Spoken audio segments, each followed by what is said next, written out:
L'actu foot côté Real, on se jeudi matin, c'est parti. Aujourd'hui, c'est reprise d'entraînement afin de préparer le match de ce week-end face à Villarreal. Hier, les joueurs ont eu un jour de repos. En parlant de reprise, tout indique que Brahim va reprendre les entraînements aujourd'hui avec le groupe. Rodrigo aussi va s'entraîner aujourd'hui et en plus de ça, apparemment, il est apte à 100% pour le match de ce week-end face à Villarreal. Par contre, concernant Asensio, pour le moment, il n'y a pas eu de tests médicaux. Mais bon, apparemment, lui-même, il indiquait que s'il faut qu'il joue ce week-end, même s'il n'est pas à 100%, il va le faire pour le bien de l'équipe. De l'autre côté, on a Jean qui voilà, il s'est confié. Il a dit qu'il a eu beaucoup de blessures, qu'il y a eu beaucoup de matchs. Il n'était pas à 100%, que maintenant, il se sent bien physiquement, qu'il doit se rattraper parce que le niveau qu'il a présenté, c'était pas son niveau. Et avec tout ça, voici les deux centraux de métiers qui nous restent actuellement aptes à 100%.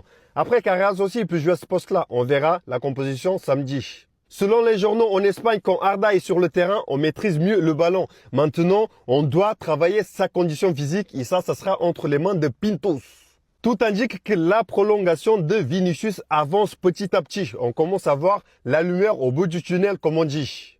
Et en parlant de Vinicius, lors des 5 dernières de la Champions League, c'est le seul joueur à avoir réussi plus de 100 dribbles et à avoir créé plus de 100 occasions. Il y en a Gonzalo qui est nominé pour le titre du meilleur U23. Et en parlant de Gonzalo, son but face à Betis Séville est nominé pour le but du mois.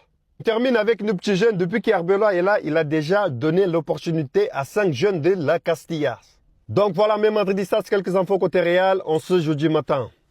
Arbeloa, il a bien commencé son mandat, mais le problème qu'il va rencontrer là, j'espère qu'il va réussir à le résoudre. On le sait tous que le plus gros problème de Madrid, c'est son vestiaire. Là, s'il fait le mauvais choix, il peut finir comme Xabi Alonso. Mais avant de continuer la vidéo, si toi aussi t'as déjà pleuré devant un match de Madrid, n'hésite pas à t'abonner, c'est reparti. Aïe aïe aïe, aujourd'hui c'était jour d'entraînement et il y avait surtout le retour de Rodrigo et de Brahim. Un Rodrigo qui nous a quittés blessé, mais qui était devenu un titulaire indiscutable sur la droite. Les stats, elles sont là, impliqué sur 5 buts sur ses 5 derniers matchs. Et on connaît tous sa proximité en dehors comme sur le terrain avec Vini, le petit chouchou d'Arbeloa. De l'autre côté, on a Brahim qui a réalisé une CAN exceptionnelle malgré sa Panenka ratée en finale. Il a fini meilleur buteur du tournoi et avant cette finale, il y en a certains qui le comparaient même à Messi. Et enfin, on a Mastantuono qui est intenable sur le terrain depuis l'arrivée d'Arbeloa. Dans ses prises de décision, dans l'envie sur le terrain, tu sens qu'il y a un gros potentiel à aller exploiter. Mais là, mes frérots, les Madridistas, la question que j'ai envie de lui poser, il va gérer ça comment? Si Rodrigo qui était trop boosté, il est pas titulaire, il va pas être content. Si Brahim qui a montré au monde entier qu'il était un joueur de classe internationale ne joue pas, il va pas être content. Si Mastantuono qui nous a prouvé toute sa valeur ne joue pas, il va pas être content. Mon gars Arbeloa, à ce qui paraît, tu sais très bien gérer les vestiaires. Comment tu vas t'en sortir? J'ai vraiment hâte de voir comment il va gérer tout ça. Sinon, c'était votre gars Silas pour un nouveau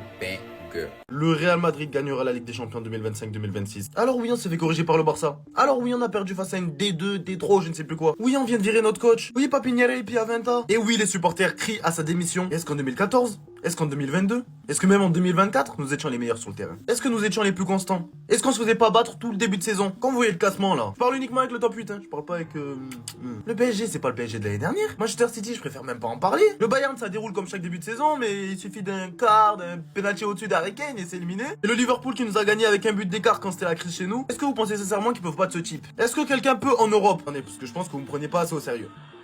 Est-ce que, suite à cette vidéo, quelqu'un pense pouvoir?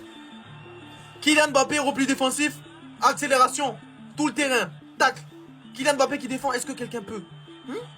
Real Madrid qui presse, Real Madrid imprenable. Je vous disais aussi que le pape viendra prier au Santiago Bernabéu. Vous pensez qu'on va pas prendre? Dois-je vous rappeler la dernière fois que nos joueurs sont partis prier?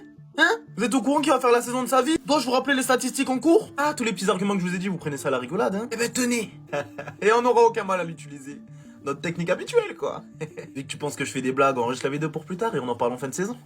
Les gars, voici le 11 de la J7 côté Ligue des Champions et évidemment Vinicius Junior et Mbappé sont les deux seuls madrilènes dans la composition. Et c'est 100% logique, les deux ont fait un match contre Monaco extraordinaire, je pense leur meilleur match ensemble depuis le début que Kylian est arrivé au Real Madrid. Les deux ont joué les uns pour les autres, les deux ont été décisifs, les deux ont joué à des registres qui étaient différents mais qui étaient tout autant pertinents. Les deux ont fait les retours défensifs, chacun a respecté son poste, donc non, il n'y a rien à dire. Ils ont fait un match tout simplement extraordinaire et très honnêtement, si ça peut continuer comme ça, si ça peut encore plus progresser, si ça peut encore être encore plus fort, on sait que ces deux joueurs de très très haut niveau, si les deux sont en forme à 100% et qui ne se bousculent pas et qui font tous les deux un match même moyen, un match 6, 7, 8 sur 10, on sait que eux deux, ils peuvent décider d'un score quand ils le veulent. Pourquoi évidemment maintenant, il faut aussi voir la progression de Vinicius, il va rester au Real Madrid. Il faut voir aussi si ça peut pérenniser, si contre Villarreal, ça va continuer, si dans les gros matchs, ça peut continuer parce que battre Monaco, les taper comme ça, c'est bien, mais il faut que ça continue en long terme. On a vu contre Bilbao et contre le Betis que tu faisais des belles performances, mais qu'au final, il n'y avait pas de continuité. Et moi, j'attends de la continuité, de la part de Arbeloa aussi, mais évidemment des joueurs en principal, parce que c'est eux qui sont sur le terrain. Arbeloa, on sait qu'il est un peu plus laxiste que Xabi, qui demande moins de choses tactiques, qui est un petit peu moins exigeant. Quand on sait que le Real Madrid est un club qui se gère et qui se coach différemment, ça ne peut que être bénéfique. Arbeloa, il l'a dit, cette victoire, c'est grâce aux joueurs. Au Real Madrid, il n'est pas question de tactique ou de plan de jeu, il est question de passion, sacrifice et de caractère. On l'a vu avec Xabi, qui avait un semblant de vrai dans ce que vient de dire Arbeloa. Maintenant, je pense quand même que contre les gros matchs, contre les grosses équipes, tu auras des difficultés. N'importe quelle équipe se cassera les dents contre une grosse équipe, mais est-ce que ce Real Madrid-là, s'il continue de progresser, s'il continue d'avancer dans la bonne direction, vers l'avant, avec tout son même objectif, comme on l'a vu avec Vini et Mbappé qui voulaient vraiment gagner ce match et qui ont tout fait et qui nous ont mis tous les ingrédients pour le faire, je me dis que cette fin de saison peut être beaucoup plus haletante qu'on aurait pu y penser. La dernière journée de Ligue des Champions. Va falloir être là. Vous le savez tous, mercredi prochain, il y aura 18 matchs. Ce qui signera automatiquement la fin de phase de ligue. Sachant que beaucoup d'équipes ne sont toujours pas assurées d'être qualifiées, certains vont tout faire pour se qualifier et certains doivent essayer de conserver leur place. Le Barça va tenter de rejoindre le top 8 contre Copenhague qui va essayer de rejoindre le top 24. City va essayer d'intégrer le top 8 contre Galatasaray qui va essayer de conserver sa place. Le Real Madrid doit confirmer, le PSG doit maintenir sa place. Et pourquoi pas faire mieux? Chelsea va essayer de conserver sa place dans le top 8 contre un Napoli qui va essayer d'intégrer le top 24. L'Inter Milan contre le Dortmund encore une fois. L'Atlético Madrid qui va tenter le top 8 contre Bodo qui n'a plus rien à perdre qui vient de gagner City. Non là franchement, je vous dis, on a vécu de très bons matchs cette saison. Encore une fois on s'est régalé en Ligue des Champions. Mais la dernière journée, mercredi prochain surtout, les gars, tous les hommes seront devant leur écran. Devant le multiplex en fait. Ça va envoyer des buts de partout. Il va y avoir des changements de scénario de partout. Il va y avoir des surprises. Des choses inattendues. Mais au final c'est le football qu'on aime. Qu'est-ce qu'on ferait sans ce sport? En tout cas, une chose est sûre, le Bayern et Arsenal sont pour l'instant les seuls assurés d'être qualifiés dans le top 8. En fait, les gars, peut-être que le Real Madrid, il peut pas évoluer. Il peut pas s'adapter au foot moderne et c'est comme ça que ça doit se passer. Attention les gars, je me moque pas, je cherche pas à descendre qui que ce soit, quoi que ce soit, etc. Je me pose réellement la question. Parce qu'on a ramené un coach comme Xabi Alonso, donc futur grand coach, c'est très certain, qui va s'adapter au foot moderne. Le foot moderne va passer par sa vision, par les nouveaux coachs, etc.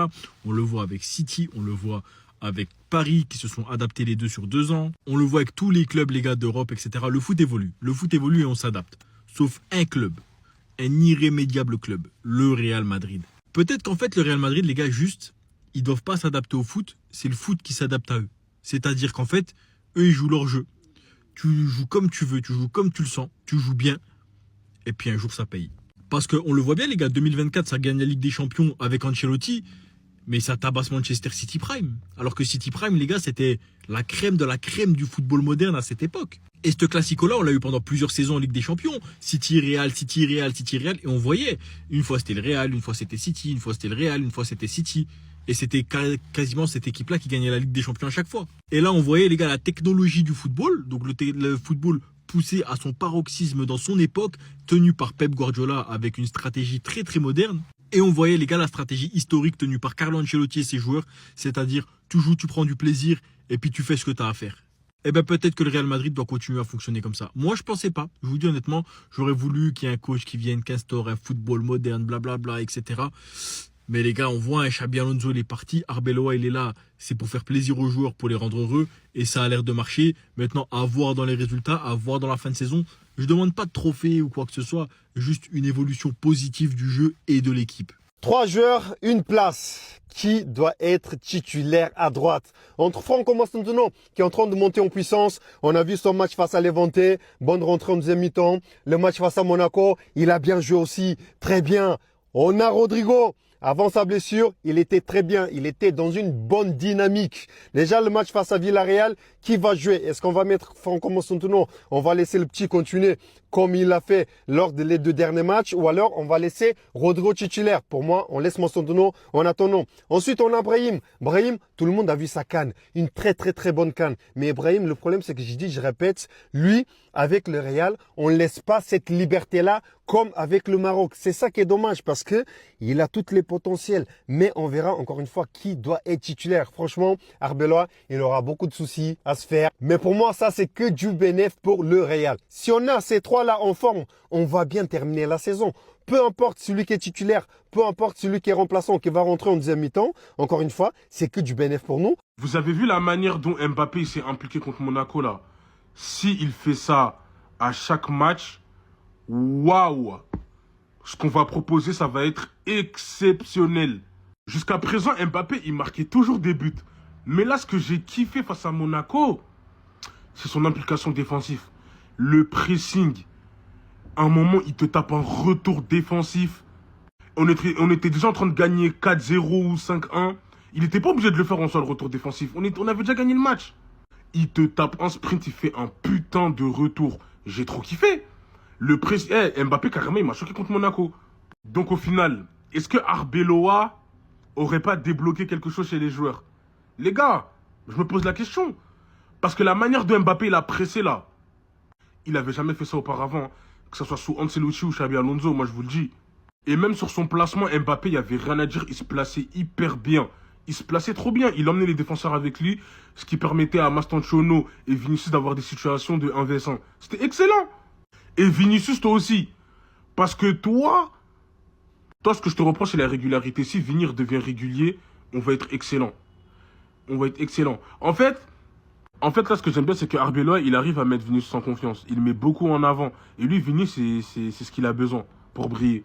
Et si Arbeloa, il réussit à faire en sorte que Mbappé et Vinicius puissent combiner sur le terrain, puissent s'entendre, mais les gars, on va être trop méchants. Je vous parle sérieusement. En tout cas, voilà, dites-moi ce que vous en pensez dans les commentaires. Bien évidemment, on ne doit pas s'emporter. Attendons de voir 3-4 matchs. Ce week-end, ça sera un bon test contre Villarreal. La semaine prochaine, Benfica aussi. Et on verra ce qui se passe.